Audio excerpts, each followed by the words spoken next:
8051 C language, that is embedded C language. Now there are two type of delays. One is using a simple for loop, and another delay that you can make using a timer 0 and timer 1. Now the difference between a simple for loop and the timers is that when we are using a for loop, it generates an approximate delay. So here you can within the figure you can see that when I'm putting LED on and off, let us say in the normal instrument when the maybe your mobile is charging, so the LED is flashing. So whether it is 1 second or 0.90 second doesn't matter for, let us say, on, and for the off, whether it is 1 second or 1.2 second doesn't matter. What I mean to say is that these kind of time delays are approximate. It doesn't need to have an exact time delays. So these kind of time delays can be generated using a for loop. Whereas on the other hand, we can have some situations in which we should use an exact time delays, in which the example is a traffic light signal. So here I have shown you the traffic light signal example. Let us say when the red light is on, it should be on for 120 seconds, that is for approximate 2 minutes. After that, the yellow light should be on and it should be on for, let us say, 5 seconds. After that, the green light should be on for 120 seconds, so that is one again 2 minutes, and after that once again the red light should be on for 120 seconds. So these kind of delays are exact delays. We cannot have an approximate value in the traffic light signal. So these kind of examples should be deal with timer 0 and timer 1, and whenever you want to generate an approximate time delay, you can go with a for loop, in which we don't care very much about the time. But when you are serious about the time, you should go with the timers.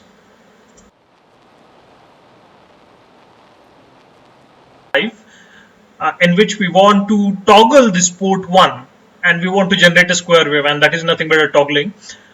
So we want to generate a square wave on a port number 1 with some frequency. So here we want to emphasize that we want to generate with some frequency. So frequency could be an approximate. We are not dealing with the exact value. So we can go with the for loop. So let us try and build a program to generate a square wave on port number 1. Standard format. Now what you want to say is, this is a super loop which is sending 0xx value, and after that we are using a for loop, and after that it is sending ff values. So we are sending zeros and after that ones, so it is just for square wave. But here we have to think about the for loop. So here we have defined this for loop for m is equal to 0, m is less than or equal to 100, m plus plus. So this loop will go from 0 to 99. But after that, you have to see that after the for loop, we put a semicolon. So whenever you're using a for loop for the time delay generation, we have to put a semicolon. What does it mean? It means that your pointer will be stuck up at this position and it will increase m value from 0 to 100. So this is the time delay. And after that, ff will be sent. At the second line as well, you can see that for m is equal to 0, m is less than or equal to 100, m plus plus, and after that I put a semicolon. So point here will be stuck at m is equal to 0, and it will go on incrementing until and unless m becomes 100, and it will go to the next value, and that is p1 is equal to 0, 0, and this is a super loop, so this will keep on repeating itself. Now let us try and simulate this program in a kill compiler. I'm in a kill compiler, so I'll remove this assignment number 11, so I'll close, and I will remove this file, and I'm going to add the assignment number 5.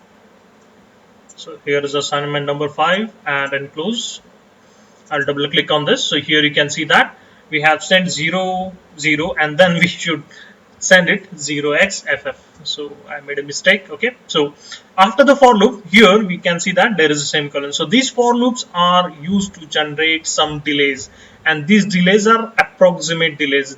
These delays depends upon the clock frequency, what kind of microcontrollers you're using, and that is why these are called as an approximate time delays. So we have loaded this program. So let us compile this program by clicking on this button. So once again we have a 0 error and 0 warning. Let us try to run this program. So port 1 is already there. Now we'll run this in a step-by-step mode, but the thing that we have to look at is the variable over here at the bottom part. Okay, this m, which will go on incrementing its value So here it is presented with 0, and I am just running this program, and you can see that we are just generating an time delay of approximate time delay by using this for loop, and we are toggling this port. Even we can have logic analyzer in which we can analyze this port number 1, in which you can see that it is just generating a square wave. So I'll say zoom in so that we can, sorry, I should have a zoom out. Yeah, so here you can see that it's a square wave. So let us run it step by step. So this is how we are generating a square wave on port number 1 with an approximate time delay. So I'll reset this and I'll come out of the debug mode, and here we end with the assignment number 5. What we have to do is we have to toggle port 1 continuously forever with the 250 millisecond delay. Now here you can say that it is an exact time delay, but when we will implement this time delay, you'll come to know that this time delay is also an approximate time delay. So you can imagine a system in which this is a port and it is continuously toggling between FF and a 00. Now let us write down a program for this. Standard regx51.h file, and after that we have implement one function which is void ms delay, and it takes a value which is unsigned integer. So most of the times what happens is that we want to scale the time delay. So to scale this time delay, we can use these kind of functions. So it will take a value, and according to that value, the time delay can be varied. So if I increase the number, the time delay will increase. If I decrease this number, time delay will decrease. Now let us go to the void main void, and after that here you can see that it's a forever loop, and p1 is equal to 0x55, and after that we are having ms time delay, and we are passing 250 value. After that we are sending p1 is equal to 0xaa, and after that also we are passing 250 value. So here at the bottom you can see that the function is returned. It is void ms delay unsigned int z. So it takes a value which is 250. So once it goes into a function, here we wrote a two for loop. One is for how many numbers it has to repeat. So it has to repeat 250 times, and here we wrote one more for loop, that is for j is equal to 0, j is less than 1275, j plus plus. So if we assume that this for loop is generating an 1 millisecond delay. So when I call this for loop 250 times, it will generate a 250 millisecond delay. So here we want to note one thing: the for loop which is for I is equal to 0, I is less than z, and I plus plus doesn't have any semicolon, whereas for j is equal to 0, j is less than 1275, j plus plus is having semicolon. So this is generating a time delay for 1 millisecond, and when I call this loop for 250 times, assume that we are generating an 250 millisecond delay. Now when I change a microcontroller, this time delay may vary. Even when you change the crystal frequency, this time delay may vary. So this is also an approximate time delay, but the functionality that gives within this program is a scalability. Now instead of 250, even I can have a value like 300. Even for I can have a ms delay of, let us say, for 55 it is 300, and for AA it is 500. So in that way I can scale the time delay as I want. So in first case it will be 300, in the next case it will be 500, still my function will be very same. So this kind of scaling is done by using called as a subroutine. So this void ms delay is a subroutine. Now let us simulate this program and check out the output. This back and scale. So let us, if I scale down, I can have a 300 delay over here, or even I can change my delay over here. So this is called as a scalability. So even though this delay is an approximate delay, we can scale it. So let us put it back 250 and 250 over here, and let us try to study this function.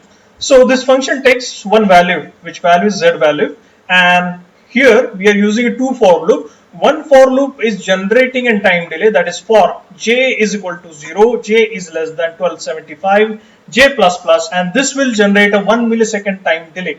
So we are assuming that system by using this counter, we are generating 1 millisecond delay, and within above for loop it is called 250 times. So 1 multiplied by 250 will be 250 millisecond delay. So that is how the calculation is done. So if you transfer 300, it will be a 300 milliseconds, and that is how it is done. But this is also an approximate time delay. As you can see that if I change a microcontroller, this delay will change, and even when I change a crystal oscillator, this delay will change. So even it gives you a flexibility to change the time delay. This is also an approximate time delay. So let us try and compile this program. So it gives in some error. Okay, so here I should comment this. Okay, now I should save this, and once again I should compile it. Okay, zero error and zero warning. Let us simulate this program. Okay, so I'll close this, and we are right now interested in only port 1, which will be toggle after 250 millisecond delay. So let us run this stepwise. As you know that 55, and after 55 what we should have is AA. But here you can see that the I is increasing, and after that J will increase. So it will take a time to increase up to 250. So I'll run it continuously. So here in the continuous mode you can see that the bits are toggling. So this is how we can generate an approximate time delay, and by using separate subroutine even we can scale that time delay. So that is the beauty of a subroutine program. So whenever you write down a program, we should have a subroutine which can be called again and again within the main program. So here we stop for the assignment number 6. I'll reset the CPU, I'll stop this program, and I'll exit this window.